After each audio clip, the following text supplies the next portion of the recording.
అందరికీ నమస్కారం. మరి ఈనాడు రాష్ట్రంలో నిరుద్యోగులకు ఇచ్చిన హామీలు నెరవేర్చకుండా ఇవాళ రేవంత్ రెడ్డి సర్కార్ మరి నిరుద్యోగులను మోసం చేస్తూ ఈరోజు రాష్ట్రంలో ఎంప్లాయ్మెంట్ కల్పించకుండా ఆనాడు కల్లబల్లి మాటలు చెప్పి గద్దెనెక్కిన రేవంత్ రెడ్డి సర్కార్ కాంగ్రెస్ ప్రభుత్వం ఇవాళ మేము వచ్చిన సంవత్సరంలోపే 2 లక్షల ఉద్యోగాలు భర్తీ చేస్తామని ఏదైతే హామీ ఇచ్చిందో అది నెరవేర్చాలని ఈరోజు మొత్తం తెలంగాణ నిరుద్యోగులందరూ కూడా డిమాండ్ చేస్తూ ఉన్నారు. మరి అందుకోసమనే జోగులాంబ గద్వాల జిల్లా నిరుద్యోగుల పక్షాన ఈరోజు మరి పెద్ద ఎత్తున కూడా నిరసన తెలుపుతూ ఉన్నాం.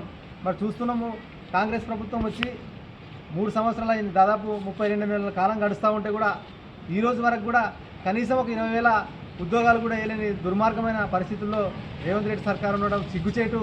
మరి ఇప్పటికీ వాళ్ళు గొప్పలు చెప్పుకుంటున్నారు, ఇప్పటికీ 60,000 ఉద్యోగాలు భర్తీ చేసినామని అబద్ధపు మాటలు చెప్తా ఉన్నారు. గత ప్రభుత్వం వేసినటువంటి నోటిఫికేషన్ని మరి రిజల్ట్ను వీళ్ళు వచ్చి ఓన్లీ కేవలం నియామక పత్రాలు ఇచ్చినారు తప్ప మరి వాళ్ళు ఇచ్చిన నోటిఫికేషన్లు కాదు.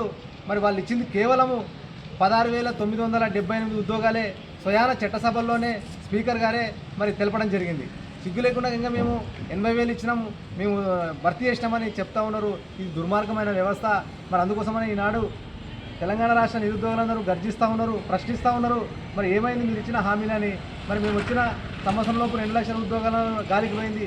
మరి అది కాకుండా జాబ్ క్యాలెండరు పోయిన సంవత్సరం 2024 ఆగస్టు 2న జాబ్ క్యాలెండర్ మేము ప్రతి నెల జాబ్లు వేస్తాం, సమయానికి జాబ్లు వేస్తామని ఆ రోజు అసెంబ్లీలో జాబ్ క్యాలెండర్ తీసుకొచ్చినారు. అది జోక్ క్యాలెండర్గా మారింది. ఇంతవరకు జాబ్ క్యాలెండర్ దిక్కు లేకుండా పోయిందో మరి ఇవాళ రేవంత్ రెడ్డి చెప్పాలని ఈ సందర్భంగా డిమాండ్ చేస్తూ ఉన్నాం.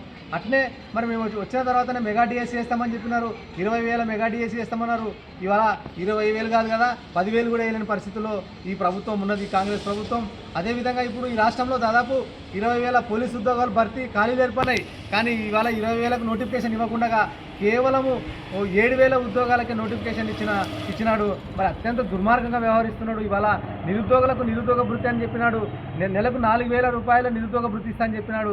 ఈరోజు ఇంతవరకు నిరుద్యోగ భృతి గతి లేదు. ఇట్లా ఈ రకంగా రాష్ట్రంలో విద్యార్థులను అదేవిధంగా నిరుద్యోగులను నిట్ట నిలువగా ముంచుతూ ఉన్నాడు. ఇవాళ నోటిఫికేషన్ లేకుండా నిరుద్యోగులను ఆగం చేస్తూ ఉన్నాడు. నిరుద్యోగులు ఎక్కడతగాని డొక్కాడని పరిస్థితిలో ఇవాళ పెళ్లిళ్ళ వయసు వచ్చింది, ఇవాళ రూమ్ రెంట్లు కట్టలేని పరిస్థితి, బుక్కులు కొనుక్కునేలేని పరిస్థితి. మరి ఇంత దారుణంగా వ్యవస్థ ఉంటే ఇవాళ జాబులు ఇవ్వకుండా ఊరేగుతున్నాడు తప్ప నిరుద్యోగులను పట్టించుకునే పాపాన లేదు. ఆ రోజు వాళ్ళ అగ్రనాయకుడు రాహుల్ గాంధీ మరి సరూర్ నగర్ కానీ అశోక్ నగర్ కానీ పిలుచుకొచ్చి ఛాయ్పై చర్చ పెట్టి మేము వచ్చిన సంవత్సరం లోపలే మీకు ఖచ్చితంగా 2 లక్షల ఉద్యోగాల్లో భర్తీ చేస్తామని అబద్ధపు మాటలు, నయవంచన మాటలు, కుట్రపూరితమైన మాటలను చెప్పి ఓట్లు వేయించుకొని గద్దెనెక్కి ఇవాళ నిరుద్యోగులను ఎత్తిపైన ఉరితాలు బిగిస్తూ ఉన్నాడు. ఇంకా అట్నే సిగ్గు లేకుండా ఇవాళ మరి ఫీజులు, ఇది అప్లికేషన్ ఫీజులు, ఇప్పుడు నోటిఫికేషన్ వచ్చిన ఉద్యోగాలకు ఫీజులు విపరీతంగా పెంచినాడు. ఆనాడు కేసీఆర్ గారి ప్రభుత్వంలో కేవలం అప్లికేషన్ ఫీజు 200 ఉంటే ఇవాళ 200 నుంచి 1,000 రూపాయలకు పెంచినాడు. అదేవిధంగా ప్రాసెసింగ్ ఫీజు అని మళ్ళీ 120 రూపాయలు పెంచినాడు. అంటే 400% ఫీజు అప్లికేషన్ ఫీజులు పెంచినాడు. కేవలం ఈ అప్లికేషన్ ఫీజులు పెంచి డబ్బులను దండుకుంటున్నాడు తప్ప ఇవాళ నిరుద్యోగులకు కానీ విద్యార్థులకు కానీ చేసింది ఏమీ లేదు, ఉరగబెట్టింది కూడా ఏమీ లేదు. అదేవిధంగా ఆ రోజు యూత్ డిక్లరేషన్ పేరుతో మరి అనేకమైన హామీలు ఇచ్చినాడు. మరి సరూర్ నగర్లో వాళ్ళ ప్రియాంక గాంధీ వాళ్ళ రాహుల్ గాంధీతో తీసుకొచ్చి మరి యూత్ డిక్లరేషన్ పేరుతో చెప్పినాడు. మరి మేము వచ్చిన సంవత్సరం 2 లక్షల ఉద్యోగాలు వేస్తామని చెప్పినాడు, అది మోసం. అదేవిధంగా జాబ్ క్యాలెండర్ ఇస్తామన్నాడు, అది మోసం. అదేవిధంగా నిరుద్యోగ భృతి ఇస్తామన్నాడు, అది మోసం. అదేవిధంగా విద్యార్థులకు 10 లక్షల విద్యా భరోసా కార్డు ఇస్తామని చెప్పినాడు, అది మోసం.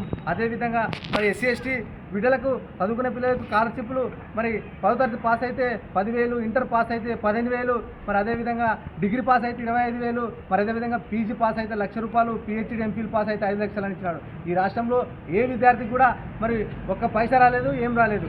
అదేవిధంగా ఇట్లా ఈ రకంగా మొత్తం 6 గ్యారంటీలు 426 హామీలు ఇచ్చి ఇవాళ పంగనామాలు పెట్టినాడు. ఈ రాష్ట్రంలో మరి విద్యా వ్యవస్థను పూర్తిగా కుంటుపడింది, విద్యా వ్యవస్థ నాశనం అయిపోతుంది. విద్యాశాఖ మంత్రి ఆయనే ఉన్నాడు, మరి విద్య పైన ఒక్కరోజు కూడా రివ్యూ మీటింగ్ చేయలేనటువంటి దుర్మార్గమైన ముఖ్యమంత్రి ఎవరైనా ఉన్నారంటే రేవంత్ రెడ్డికే దక్కింది.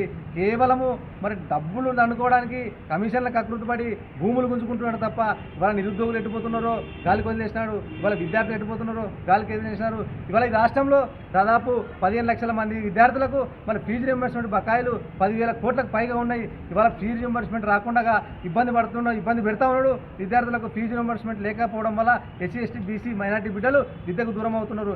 ఇట్లా ఈ రకంగా రాష్ట్రంలో అరాచక పాలన నడుస్తుంది, రేవంత్ రెడ్డి పాలన నడుస్తుంది తప్ప ఏమీ లేదు. ఓన్లీ కేవలం కమిషన్ల పాలన కోసమే ఈ కాంగ్రెస్ ప్రభుత్వం వచ్చింది. అందుకే కాంగ్రెస్ అంటేనే మోసం, నయవంచన, దగ మరి అని ఈ సందర్భంగా హెచ్చరిస్తున్నాం. ఖచ్చితంగా నువ్వేమైతే నిరుద్యోగులకు హామీలు ఇచ్చినావో వెంటనే గ్రూప్ 1, గ్రూప్ 2, గ్రూప్ 3 అన్ని పోస్టులు ఖచ్చితంగా జేఎల్, డిఎల్ అన్ని పోస్టులు కూడా నోటిఫికేషన్లు ఇచ్చి నీకు ఇచ్చిన హామీ 2 లక్షల ఉద్యోగాలు భర్తీ చేయాలని చెప్పినావు కదా, అవి ఖచ్చితంగా భర్తీ చేయాలా. లేకుంటే బీఆర్ఎస్ ఆధ్వర్యంలో భవిష్యత్తులో పెద్ద ఎత్తున పోరాటాలకు సిద్ధమవుతూ నీ మెడలు వంచైనా సరే నువ్వు ఇచ్చిన హామీని అమలు చేసేంత వరకు బీఆర్ఎస్ నిరుద్యోగుల పక్షాన, విద్యార్థుల పక్షాన నిరంతరం పోరాడుతుందని ఈ సందర్భంగా నీకు హెచ్చరిస్తూ డిమాండ్ చేస్తున్నాం.